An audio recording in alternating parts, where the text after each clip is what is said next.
പൈത്തണിൽ യൂസ് ചെയ്യുന്ന മെമ്പർഷിപ്പ് ഓപ്പറേറ്റേഴ്സിനെ കുറിച്ചിട്ടാണ് ഈ സെഷനിൽ നോക്കാൻ പോകുന്നത്. ആദ്യം തന്നെ മെമ്പർഷിപ്പ് ഓപ്പറേറ്റേഴ്സ് എന്ന് പറഞ്ഞാൽ it check whether A value or A variable is present in A sequence. ഒരു സീക്വൻസിന്റെ ഉള്ളിൽ ഒരു വാല്യൂ അതല്ലെങ്കിൽ ഒരു വേരിയബിൾ ഉണ്ടോ ഇല്ലയോ എന്ന് ചെക്ക് ചെയ്യാൻ വേണ്ടി യൂസ് ചെയ്യുന്ന ടൈപ്സ് ഓഫ് ഓപ്പറേറ്റേഴ്സ് ആണ്. സോ ഒരു സീക്വൻസിൽ നമുക്ക് എന്തെങ്കിലും ഒരു വാല്യൂ സെർച്ച് ചെയ്യണമെന്നുണ്ടെങ്കിൽ അത് ഈസി ആയിട്ട് ചെയ്യാൻ ഹെൽപ്പ് ചെയ്യുന്ന ഓപ്പറേറ്റേഴ്സ് ആണ് മെമ്പർഷിപ്പ് ഓപ്പറേറ്റേഴ്സ് എന്നത്. സോ ജനറലി പറഞ്ഞാൽ it test for A membership in A sequence. ഒരു സീക്വൻസിലെ മെമ്പർഷിപ്പ് ഒരു പെർട്ടിക്കുലർ വാല്യൂനോ വേരിയബിളിനോ മെമ്പർഷിപ്പ് ഉണ്ടോ എന്ന് ചെക്ക് ചെയ്യുന്ന ഓപ്പറേറ്റേഴ്സ് ആണിത്. ഇത് ചെക്ക് ചെയ്യുന്ന സീക്വൻസ് എന്ന് പറയുന്നത് സ്ട്രിങ്സ് ആവാം, ലിസ്റ്റ് ആവാം, ടപ്പിൾ ആവാം, സെറ്റ് ആവാം, ഡിക്ഷണറി ആവാം. സോ ഇങ്ങനത്തെ ടൈപ്പ് ഓഫ് സീക്വൻസിലാണ് ടെസ്റ്റ് ചെയ്യുന്നത്. അതായത് ഒരു സ്ട്രിങ്ങിന്റെ ഉള്ളിൽ ഒരു പെർട്ടിക്കുലർ ക്യാരക്ടർ ഉണ്ടോ ഇല്ലയോ എന്ന് ചെക്ക് ചെയ്യാം. ലിസ്റ്റിലോ ടപ്പിളിലോ സെറ്റിലോ എല്ലാം എന്തെങ്കിലും വാല്യൂ അതല്ലെങ്കിൽ വേരിയബിൾ ഉണ്ടോ എന്ന് ചെക്ക് ചെയ്യാം. അതേപോലെ തന്നെ ഡിക്ഷണറിയിൽ എന്തെങ്കിലും ഡാറ്റ ഉണ്ടോ എന്ന് ചെക്ക് ചെയ്യാനെല്ലാം നമുക്ക് മെമ്പർഷിപ്പ് ഓപ്പറേറ്റേഴ്സ് യൂസ് ചെയ്യാൻ സാധിക്കും. ഇതിൽ സ്ട്രിങ്ങിലും ലിസ്റ്റിലും ടപ്പിളിലും സെറ്റിലും വാല്യൂസ് ആണ് ചെക്ക് ചെയ്യുന്നത് എന്നുണ്ടെങ്കിൽ ഡിക്ഷണറിയിൽ ചെക്ക് ചെയ്യുന്നത് കീ ഉണ്ടോ എന്നതാണ്. കാരണം ഡിക്ഷണറീസിൽ കീ വാല്യൂ പെയർസിലായിരിക്കും ഡാറ്റാസ് സ്റ്റോർ ചെയ്തിട്ടുണ്ടാവുക. സോ വാല്യൂസ് ഡയറക്ട്ലി ഫെച്ച് ചെയ്യാൻ സാധിക്കില്ല, പകരം കീ മാത്രമേ നമുക്ക് ആക്സസ് ചെയ്യാൻ സാധിക്കുള്ളൂ. അതുകൊണ്ട് തന്നെ ഡിക്ഷണറിയിൽ മാത്രം കീ ഉണ്ടോ ഇല്ലയോ എന്ന് ചെക്ക് ചെയ്യാനാണ് മെമ്പർഷിപ്പ് ഓപ്പറേറ്റേഴ്സ് യൂസ് ചെയ്യുന്നത്. ഇതിൽ സ്ട്രിങ്സ്, ലിസ്റ്റ്, ടപ്പിൾ, ഡിക്ഷണറി ഇതിനെക്കുറിച്ചെല്ലാം നമ്മൾ ഇതിനു മുന്നേ ഓരോ ക്ലാസ്സുകളിൽ ഡീറ്റെയിൽ ആയി നോക്കിയിട്ടുണ്ടായിരുന്നു. സോ ഇതിനെക്കുറിച്ചെല്ലാം കൂടുതലായി എന്തെങ്കിലും അറിയണം എന്നുണ്ടെങ്കിൽ ആ ക്ലാസ്സുകൾ കണ്ടു നോക്കാം. ആ ക്ലാസ്സുകളുടെ ലിങ്ക് ഇവിടെ കൊടുക്കുന്നുണ്ട്. സോ പൈത്തണിൽ രണ്ട് മെമ്പർഷിപ്പ് ഓപ്പറേറ്റേഴ്സ് ആണുള്ളത്, ഇന്നും നോട്ട് ഇന്നും. ഇതിൽ ഇൻ എന്ന മെമ്പർഷിപ്പ് ഓപ്പറേറ്റർ എഴുതുന്നത് ഈ രീതിക്കാണ്: operand 1 in operand 2. So operand 1ഉം ഓപ്പറൻഡ് 2ഉം കൊടുക്കുക, അതിൻ്റെ ഇടയിൽ ഇൻ എന്ന കീവേഡ് യൂസ് ചെയ്താൽ മതി. ഇവിടെ ഓപ്പറൻഡ് 1 എന്ന് പറയുന്നത് ഒരു വാല്യൂ, വേരിയബിൾ അതല്ലെങ്കിൽ കീ എല്ലാം ആവാം. ഓപ്പറൻഡ് 2 എന്നതുകൊണ്ട് ഉദ്ദേശിക്കുന്നത് ഒരു സീക്വൻസ് ആണ്. നമ്മൾ നേരത്തെ കണ്ട സ്ട്രിംഗ്, ലിസ്റ്റ് അതുപോലുള്ള സീക്വൻസ് ആണ് ഓപ്പറൻഡ് 2. സോ ഇൻ എന്ന മെമ്പർഷിപ്പ് ഓപ്പറേറ്റർ ട്രൂ എന്ന റിസൾട്ട് തരുന്നത് ലെഫ്റ്റ് ഓപ്പറൻഡ് ആയിട്ടുള്ള ആ വാല്യൂ അതല്ലെങ്കിൽ വേരിയബിൾ റൈറ്റ് സീക്വൻസിൽ പ്രസന്റ് ആവുന്ന സമയത്താണ്. അതായത് ആ ഒരു സീക്വൻസിന്റെ ഉള്ളിൽ പെർട്ടിക്കുലർ വാല്യൂ വേരിയബിളോ ഉണ്ട് എന്നാണെങ്കിൽ റിസൾട്ട് ട്രൂ എന്ന് തരും, അതല്ലെങ്കിൽ ഫോൾസ് എന്ന് തരും. അതേപോലെ നോട്ട് ഇൻ എന്ന മെമ്പർഷിപ്പ് ഓപ്പറേറ്റർ എഴുതുന്നത് ഈ രീതിക്കാണ്: ഓപ്പറൻഡ് 1 നോട്ട് ഇൻ ഓപ്പറൻഡ് 2. ഇവിടെ ഓപ്പറൻഡ് 1 എന്നത് നേരത്തെ പറഞ്ഞ പോലെ തന്നെ വാല്യൂയോ വേരിയബിളോ കീയോ ആവാം. ഓപ്പറൻഡ് 2 എന്നത് സീക്വൻസ് ആണ്. സോ ഇത് ട്രൂ റിസൾട്ട് തരുന്നത് ഓപ്പറൻഡ് 1ൽ കൊടുത്തിരിക്കുന്ന ആ വാല്യൂ അതല്ലെങ്കിൽ വേരിയബിൾ ഓപ്പറൻഡ് 2 എന്ന സീക്വൻസിൽ ഇല്ലാത്തപ്പോഴാണ്. അതല്ലെങ്കിൽ റിസൾട്ട് ഫോൾസ് എന്ന് തരും. സോ ഇങ്ങനെ രണ്ട് മെമ്പർഷിപ്പ് ഓപ്പറേറ്റേഴ്സ് ആണ് പൈത്തണിൽ യൂസ് ചെയ്യുന്നത്. നെക്സ്റ്റ് നമുക്ക് കുറച്ച് എക്സാമ്പിൾസ് നോക്കാം. ഏറ്റവും ആദ്യം സ്ട്രിങ്ങിൽ എങ്ങനെയാണ് മെമ്പർഷിപ്പ് ഓപ്പറേറ്റേഴ്സ് വർക്ക് ആവുന്നത് എന്നാണ് നോക്കാൻ പോകുന്നത്. ഇവിടെ നമ്മൾ കൺസിഡർ ചെയ്യാൻ പോകുന്ന മെമ്പർഷിപ്പ് ഓപ്പറേറ്റർ ഇൻ എന്നതാണ്. സോ ഏറ്റവും ആദ്യം strng എന്ന ഒരു സ്ട്രിങ്ങിലേക്ക് പൈത്തൺ എന്നൊരു സ്ട്രിങ് അസൈൻ ചെയ്ത് കൊടുത്തിട്ടുണ്ട്. ദെൻ നമ്മൾ കണ്ടീഷൻ ചെക്ക് ചെയ്യുകയാണ്: p in strng, അതായത് p എന്നൊരു ക്യാരക്ടർ strng എന്ന സ്ട്രിങ്ങിൽ ഉണ്ടോ എന്ന് ചെക്ക് ചെയ്യുകയാണ്.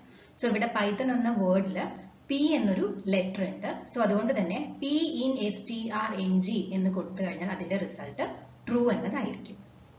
ഒന്നെങ്കിൽ നമുക്ക് ഇതേപോലെ ഡയറക്റ്റ് ആയിട്ട് ഒരു ക്യാരക്ടർ ഒരു സ്ട്രിങ്ങിൽ ഉണ്ടോ എന്ന് ചെക്ക് ചെയ്യാം, അതല്ലെങ്കിൽ ഈ ക്യാരക്ടറിനെ ഒരു വേരിയബിളിലേക്ക് അസൈൻ ചെയ്തതിന് ശേഷം ആ വേരിയബിൾ യൂസ് ചെയ്തും ചെക്ക് ചെയ്യാം. സോ നമ്മളിവിടെ CH എന്ന വേരിയബിളിലേക്ക് J എന്നൊരു ലെറ്റർ അസൈൻ ചെയ്യുന്നുണ്ട്. ദെൻ നമ്മൾ ചെക്ക് ചെയ്യാൻ പോകുന്നത് ഈ പെർട്ടിക്കുലർ വേരിയബിൾ ഈ സ്ട്രിങ്ങിൽ ഉണ്ടോ എന്നതാണ്. സോ CH in strng എന്ന് കൊടുത്തു കഴിഞ്ഞാൽ അതിന്റെ മീനിങ് CH എന്ന വേരിയബിളിൽ സ്റ്റോർ ചെയ്തിട്ടുള്ള J strng എന്ന സ്ട്രിങ്ങിൽ സ്റ്റോർ ചെയ്തിട്ടുള്ള പൈത്തണിൽ ഉണ്ടോ എന്ന് ചെക്ക് ചെയ്തതാണ്. സോ J പൈത്തണിൽ ഇല്ല. സോ അതുകൊണ്ട് തന്നെ കിട്ടുന്ന റിസൾട്ട് ഫോൾസ് എന്നതായിരിക്കും. ദെൻ ഇത് തന്നെ നമുക്ക് നോട്ടിങ്ങിൽ എങ്ങനെയാണ് റിസൾട്ട് കിട്ടുന്നതെന്ന് നോക്കാം. നമ്മളിവിടെ ഏറ്റവും ആദ്യം ചെക്ക് ചെയ്യുന്നത് ടി നോട്ട് ഇൻ strng എന്നതാണ്. അതായത് ടി എന്ന ലെറ്റർ strng ഇല്ല എന്നാണ് ഇവിടെ നമ്മൾ ചെക്ക് ചെയ്യുന്നത്. പൈത്തണിൽ ടി എന്ന ലെറ്റർ ഉണ്ട്, അതുകൊണ്ട് തന്നെ ഇതിന്റെ റിസൾട്ട് ഫോൾസ് ആയിരിക്കും. ദെൻ അതേപോലെ തന്നെ സി എച്ച് എന്നൊരു വേരിയബിളിലേക്ക് എ എന്നൊരു ലെറ്റർ അസൈൻ ചെയ്തതിന് ശേഷം C H not in strng എന്ന് കൊടുത്താൽ, അതായത് എ എന്ന ലെറ്റർ പൈത്തൺ എന്ന സ്ട്രിങ്ങിൽ ഇല്ല എന്ന് കണ്ടീഷൻ ചെക്ക് ചെയ്താൽ കിട്ടുന്ന റിസൾട്ട് ട്രൂ ആയിരിക്കും. കാരണം എ എന്ന ലെറ്റർ strng എന്ന സ്ട്രിങ്ങിൽ ഇല്ല, നോട്ട് ഇൻ എന്നാണ് ചെക്ക് ചെയ്യുന്നത്. സോ ആ കണ്ടീഷൻ ട്രൂ ആണ്. നെക്സ്റ്റ് നമുക്ക് ലിസ്റ്റ് യൂസ് ചെയ്തുകൊണ്ട് എങ്ങനെയാണ് മെമ്പർഷിപ്പ് ഓപ്പറേറ്റേഴ്സ് വർക്ക് ആവുന്നത് എന്ന് നോക്കാം. നമ്മളിവിടെ കൺസിഡർ ചെയ്യാൻ പോകുന്ന ലിസ്റ്റ് ഇതാണ്. 1 2 3 4 5 എന്ന 5 നമ്പേഴ്സ് സ്റ്റോർ ചെയ്തിട്ടുള്ള ലിസ്റ്റ് എന്ന നെയിമുള്ള ലിസ്റ്റ്. സോ ഏറ്റവും ആദ്യം ചെക്ക് ചെയ്യുന്ന കണ്ടീഷൻ ഇതാണ്, 5 ഇൻ ലിസ്റ്റ്. അതായത് 5 എന്ന വാല്യൂ ലിസ്റ്റ് എന്ന ലിസ്റ്റിൽ ഉണ്ടോ എന്നാണ് ചെക്ക് ചെയ്യാൻ പറയുന്നത്. ഇവിടെ 5 എന്ന നമ്പർ ഇതിൽ ഓൾറെഡി ഉണ്ട്, സോ ഇതിന്റെ റിസൾട്ട് ട്രൂ ആയിരിക്കും. ദെൻ നേരത്തെ കണ്ടതുപോലെ തന്നെ നമുക്കൊരു വേരിയബിളിലേക്ക് ഒരു വാല്യൂ അസൈൻ ചെയ്തിട്ടും ഇതേ ചെക്ക് ചെയ്യാൻ സാധിക്കും. സോ നമ്മൾ ഏറ്റവും ആദ്യം x = 7 എന്ന് അസൈൻ ചെയ്യുന്നുണ്ട്. സോ x എന്ന വേരിയബിളിലേക്ക് 7 എന്ന വാല്യൂ അസൈൻ ചെയ്തതിന് ശേഷം x in list എന്ന് ചെക്ക് ചെയ്താൽ, അതായത് ഈ വേരിയബിൾ ഈ ലിസ്റ്റിൽ ഉണ്ടോ എന്ന് ചെക്ക് ചെയ്താൽ കിട്ടുന്ന റിസൾട്ട് ഫോൾസ് ആയിരിക്കും. കാരണം 7 എന്ന നമ്പർ നമ്മൾ ജനറേറ്റ് ചെയ്തിട്ടുള്ള ലിസ്റ്റിൽ ഇല്ല. ദെൻ ഇതേ കണ്ടീഷൻ തന്നെ നോട്ട് ഇനിൽ നമ്മൾ ചെക്ക് ചെയ്ത് നോക്കിയാൽ, ഏറ്റവും ആദ്യം 4 നോട്ട് ഇൻ ലിസ്റ്റ്. നമ്മളിവിടെ കണ്ടീഷൻ ചെക്ക് ചെയ്യുന്നത് 4 എന്ന നമ്പർ ലിസ്റ്റ് എന്ന ലിസ്റ്റിൽ ഇല്ല എന്നതാണ്. ബട്ട് ഓൾറെഡി 4 എന്ന നമ്പർ ഈ ലിസ്റ്റിൽ ഉണ്ട്, സോ ഇതിന്റെ റിസൾട്ട് ഫോൾസ് ആയിരിക്കും. അതേപോലെ തന്നെ x = 8 എന്നൊരു നമ്പർ സെറ്റ് ചെയ്തതിന് ശേഷം x നോട്ട് ഇൻ ലിസ്റ്റ് എന്ന് കൊടുത്തു കഴിഞ്ഞാൽ, അതായത് 8 എന്ന നമ്പർ നമ്മളിവിടെ ജനറേറ്റ് ചെയ്തിട്ടുള്ള ലിസ്റ്റിൽ ഇല്ല എന്ന് പറഞ്ഞാൽ അതിന്റെ റിസൾട്ട് ട്രൂ ആയിരിക്കും. സോ ഇങ്ങനെയാണ് നമ്മൾ ലിസ്റ്റിൽ മെമ്പർഷിപ്പ് ഓപ്പറേറ്റേഴ്സ് യൂസ് ചെയ്യുക. ഇതുപോലെ തന്നെയാണ് ടപ്പിളിലും സെറ്റിലും നമ്മൾ മെമ്പർഷിപ്പ് ഓപ്പറേറ്റേഴ്സ് യൂസ് ചെയ്യാറ്. നെക്സ്റ്റ് നമുക്ക് ഡിക്ഷണറിയിൽ എങ്ങനെയാണ് മെമ്പർഷിപ്പ് ഓപ്പറേറ്റേഴ്സ് വർക്ക് ആവുന്നത് എന്ന് നോക്കാം. ഇവിടെ നമ്മൾ കൺസിഡർ ചെയ്യുന്ന ഡിക്ഷണറി ഇതാണ്, DIC എന്ന നെയിമിൽ സെറ്റ് ചെയ്തിട്ടുള്ള ഒരു ഡിക്ഷണറി. ഇതിൽ 2 കീ വാല്യൂ പെയേഴ്സ് ആണുള്ളത്. ആദ്യത്തെ കീ sub1 അതിന്റെ വാല്യൂ പൈത്തൺ, രണ്ടാമത്തെ കീ sub2 അതിന്റെ വാല്യൂ ജാവ. സോ ഈ ഡിക്ഷണറിയിൽ നമുക്ക് ഡയറക്റ്റ് ആയിട്ട് വാല്യൂസ് ഉണ്ടോ ഇല്ലയോ എന്ന് ചെക്ക് ചെയ്യാൻ സാധിക്കില്ല, പകരം കീസ് ഉണ്ടോ എന്ന് മാത്രമേ ചെക്ക് ചെയ്യാൻ പറ്റുള്ളൂ. സോ നമ്മൾ ഇവിടെ ആദ്യത്തെ കണ്ടീഷൻ ചെക്ക് ചെയ്യാണ്, sub1 in DIC. അതായത് sub1 എന്ന കീ DIC എന്ന ഡിക്ഷണറിയിൽ ഉണ്ടോ എന്ന് ചെക്ക് ചെയ്താൽ ഫസ്റ്റത്തെ കീ തന്നെ അതാണ്, സോ റിസൾട്ട് ട്രൂ ആയിരിക്കും. അതേപോലെ തന്നെ ഒരു വാല്യൂ നമ്മൾ സെറ്റ് ചെയ്യാണ്, VAL, അതിലേക്ക് പൈത്തൺ എന്ന് സെറ്റ് ചെയ്ത് കൊടുത്തിട്ടുണ്ട്. ദെൻ വാൽ ഇൻ DIC എന്ന് കൊടുത്തു കഴിഞ്ഞു, അതായത് പൈത്തൺ എന്ന വേർഡ് DICയിൽ ഉണ്ടോ എന്ന് നോക്കിക്കഴിഞ്ഞാൽ ആക്ച്വലി അങ്ങനെ ഒരു വേർഡ് നമ്മുടെ ഡിക്ഷണറിയിൽ ഉണ്ട്, പക്ഷെ അതൊരു വാല്യൂ ആണ്. വാല്യൂ ഒരിക്കലും ഡിക്ഷണറിയിൽ ഉണ്ടോ എന്ന് നമുക്ക് ചെക്ക് ചെയ്യാൻ സാധിക്കില്ല, സോ ഇതിന്റെ റിസൾട്ട് ഫോൾസ് ആയിരിക്കും. നെക്സ്റ്റ് ഇതേ കണ്ടീഷൻസ് നോട്ട് ഇൻ യൂസ് ചെയ്ത് നമ്മൾ ചെക്ക് ചെയ്താൽ എങ്ങനെ റിസൾട്ട് വരുന്നു നോക്കാം. ഏറ്റവും ആദ്യം sub2 നോട്ട് ഇൻ DIC എന്ന് ചെക്ക് ചെയ്യുകയാണ്. അതായത് sub2 എന്ന കീ നമ്മുടെ ഡിക്ഷണറിയിൽ ഇല്ല എന്നാണ് പറയുന്നത്, അത് തെറ്റാണ്. സോ റിസൾട്ട് ഫോൾസ് എന്ന് കിട്ടും, കാരണം രണ്ടാമത്തെ കീ sub2 ആണ്. അതേപോലെ തന്നെ വാൽ ഈസ് ഈക്വൽ ടു ജാവ എന്ന് സെറ്റ് ചെയ്തതിന് ശേഷം ഈ വാൽ നോട്ട് ഇൻ ഡിക്ഷണറി എന്ന് കൊടുത്തു കഴിഞ്ഞാൽ, അതായത് നമ്മളിപ്പോൾ സെറ്റ് ചെയ്തിട്ടുള്ള ജാവ എന്ന വേർഡ് ഡിക്ഷണറിയിൽ ഇല്ല എന്ന് പറഞ്ഞാൽ അതിന്റെ റിസൾട്ട് ട്രൂ ആണ്, കാരണം ജാവ നമ്മുടെ ഡിക്ഷണറിയിലുള്ള ഒരു വാല്യൂ ആണ്. സോ ഇങ്ങനെയാണ് ഡിക്ഷണറിയിൽ മെമ്പർഷിപ്പ് ഓപ്പറേറ്റേഴ്സ് വർക്ക് ആവുന്നത്. നെക്സ്റ്റ് നമുക്ക് മെമ്പർഷിപ്പ് ഓപ്പറേറ്റേഴ്സിന്റെ ഓർഡർ ഓഫ് ഓപ്പറേഷൻ എങ്ങനെയാണെന്ന് നോക്കാം, അതായത് പ്രിസിഡൻസും അസോസിയേറ്റിവിറ്റിയും. ഏറ്റവും ആദ്യം പ്രിസിഡൻസ്. പ്രിസിഡൻസ് എന്തുകൊണ്ട് ഉദ്ദേശിക്കുന്നത് ഒരു ഗ്രൂപ്പ് ഓഫ് ഓപ്പറേറ്റേഴ്സിന്റെ പ്രയോറിറ്റിയാണ്. അതായത് ഏത് ഓപ്പറേറ്ററിനാണ് ഹയസ്റ്റ് പ്രയോറിറ്റി, ദെൻ അതിനുശേഷം പ്രയോറിറ്റി ഉള്ള ഓപ്പറേറ്റർ ഏതാണ്. സോ ആ ഒരു ഓർഡറിനെയാണ് പ്രിസിഡൻസ് എന്ന് പറയുന്നത്. നമ്മുടെ മെമ്പർഷിപ്പ് ഓപ്പറേറ്റേഴ്സിലെ ഇന്നിനും നോട്ട് ഇന്നിനും സെയിം പ്രിസിഡൻസ് ആണ് ഉള്ളത്. സോ ഇതിന് രണ്ടിനും ഒരേ പ്രയോറിറ്റിയാണ്.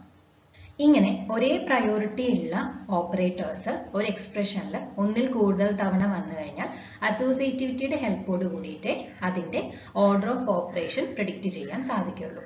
സോ സെയിം പ്രിസിഡൻസ് ഉള്ള ഓപ്പറേറ്റേഴ്സ് വരികയാണെങ്കിൽ അസോസിയേറ്റിവിറ്റി യൂസ് ചെയ്തിട്ടാണ് ഇവാലുവേഷൻ ചെയ്യുന്നത്. രണ്ട് തരത്തിലുള്ള അസോസിയേറ്റിവിറ്റി ആണുള്ളത്, ലെഫ്റ്റ് ടു റൈറ്റും റൈറ്റ് ടു ലെഫ്റ്റും. നമ്മുടെ മെമ്പർഷിപ്പ് ഓപ്പറേറ്റേഴ്സ് എപ്പോഴും ലെഫ്റ്റ് ടു റൈറ്റ് അസോസിയേറ്റീവ് ആണ്. സോ ഇതോടുകൂടി പൈത്തണിലെ എല്ലാ ഓപ്പറേറ്റേഴ്സും കഴിഞ്ഞു. നെക്സ്റ്റ് നമുക്ക് ഈ കംപ്ലീറ്റ് ഓപ്പറേറ്റേഴ്സിന്റെയും പ്രിസിഡൻസും അസോസിയേറ്റിവിറ്റിയും നോക്കാം. നമ്മളിവിടെ ഏറ്റവും ആദ്യം നോക്കാൻ പോകുന്നത് പ്രിസിഡൻസ് ആണ്. ഏറ്റവും ഹൈയസ്റ്റ് പ്രിസിഡൻസ് ഒരു എക്സ്പ്രഷനിലുള്ളത് പാരന്തിസിസിനാണ്. ദെൻ അതിനുശേഷം അരിത്തമെറ്റിക് ഓപ്പറേറ്ററിലെ എക്സ്പോണൻസിയേഷൻ ആണ് ഹയസ്റ്റ് പ്രിസിഡൻസ് വരിക. ദെൻ മൂന്നാമത്തെ പ്രിസിഡൻസ് ഉള്ളത് unary plus, unary minus and bitwise not. ഇത് മൂന്നെണ്ണത്തിനും സെയിം പ്രിസിഡൻസ് ആണ് ഉള്ളത്. സോ ഈ മൂന്നെണ്ണത്തിൽ ഏത് വന്നു കഴിഞ്ഞാലും ഒരേ പ്രിസിഡൻസോട് കൂടി വർക്ക് ചെയ്യാനായിട്ട് സാധിക്കും. ദെൻ അടുത്ത പ്രിസിഡൻസ് ഉള്ളത് multiplication, division, floor division and modulo division ആണ്. സോ ഈ നാലെണ്ണത്തിനും ഈക്വൽ പ്രിസിഡൻസ് ആണ് ഉള്ളത്. ദെൻ അടുത്ത പ്രിസിഡൻസ് അഡിഷനും സബ്ട്രാക്ഷനും ആണ്. അതിനുശേഷം പ്രിസിഡൻസ് ഉള്ളത് ലെഫ്റ്റ് ഷിഫ്റ്റിനും റൈറ്റ് ഷിഫ്റ്റിനുമാണ്. ഇത് രണ്ടും ബിറ്റ് വൈസ് ഓപ്പറേറ്റേഴ്സ് ആണ്. ദെൻ അടുത്ത പ്രയോറിറ്റി ബിറ്റ് വൈസ് ആൻഡിനാണ്. അതിനുശേഷം bitwise XOR, then bitwise or. Then next priority ഉള്ളത് കമ്പാരിസൺ ഓപ്പറേറ്റേഴ്സിനാണ്. ഇതിനോടൊപ്പം തന്നെ പ്രയോറിറ്റി ഉള്ള ഓപ്പറേറ്റേഴ്സ് ആണ് ഐഡന്റിറ്റി ഓപ്പറേറ്ററും അതേപോലെ തന്നെ മെമ്പർഷിപ്പ് ഓപ്പറേറ്ററും. ഈ മൂന്ന് ഓപ്പറേറ്റേഴ്സും കമ്പാരിസന് വേണ്ടി യൂസ് ചെയ്യുന്ന ഓപ്പറേറ്റേഴ്സ് ആണ്. സോ ഇതിന് മൂന്നെണ്ണത്തിനും സെയിം പ്രിസിഡൻസ് ആണ് ഉള്ളത്. ദെൻ അടുത്ത പ്രയോറിറ്റി ഉള്ളത് ലോജിക്കൽ നോട്ടിനാണ്. ദെൻ അത് കഴിഞ്ഞാൽ ലോജിക്കൽ ആൻഡിനാണ് പ്രയോറിറ്റി. ദെൻ അതിനേക്കാൾ പ്രയോറിറ്റി കുറഞ്ഞത് ലോജിക്കൽ ഓറിനാണ്. അതേപോലെ തന്നെ ഏറ്റവും ലാസ്റ്റ് പ്രയോറിറ്റി ഉള്ളത് അസൈൻമെന്റ് ഓപ്പറേറ്റേഴ്സിനാണ്. സോ ഇങ്ങനെയാണ് നമ്മൾ ഇത്രയും ക്ലാസ്സുകളിൽ കണ്ട എല്ലാ ഓപ്പറേറ്റേഴ്സിന്റെയും പ്രിസിഡൻസ് ഉള്ളത്. നെക്സ്റ്റ് നമുക്ക് അസോസിയേറ്റിവിറ്റി നോക്കാം. ഏറ്റവും ആദ്യം നമ്മൾ കൺസിഡർ ചെയ്യുന്നത് റൈറ്റ് ടു ലെഫ്റ്റ് അസോസിയേറ്റിവിറ്റി ആണ്. ഈ അസോസിയേറ്റിവിറ്റി ഉള്ളത് രണ്ട് ഓപ്പറേറ്റേഴ്സിനാണ്, എക്സ്പോണൻസിയേഷനും അതേപോലെ തന്നെ അസൈൻമെന്റ് ഓപ്പറേറ്റേഴ്സിനും. സോ അരിത്തമെറ്റിക് ഓപ്പറേറ്റേഴ്സിലെ എക്സ്പോണന്റും അതേപോലെ തന്നെ അസൈൻമെന്റ് ഓപ്പറേറ്റേഴ്സും മാത്രമാണ് റൈറ്റ് ടു ലെഫ്റ്റ് അസോസിയേറ്റീവ് ആയിട്ടുള്ളത്. അതേപോലെ തന്നെ ലെഫ്റ്റ് ടു റൈറ്റ് അസോസിയേറ്റീവ് ആയിട്ടുള്ളത് ഈ രണ്ട് ഓപ്പറേറ്റേഴ്സ് ഒഴിച്ച് ബാക്കിയുള്ള എല്ലാ ഓപ്പറേറ്റേഴ്സിനും ആണ്. സോ ഇങ്ങനെയാണ് പൈത്തണിൽ യൂസ് ചെയ്യുന്ന കംപ്ലീറ്റ് ഓപ്പറേറ്റേഴ്സിന്റെ പ്രിസിഡൻസും അസോസിയേറ്റിവിറ്റി ഉള്ളത്. സോ ഇത്രയും കാര്യങ്ങളാണ് ഈ ഒരു ക്ലാസ്സിൽ പറയുന്നത്.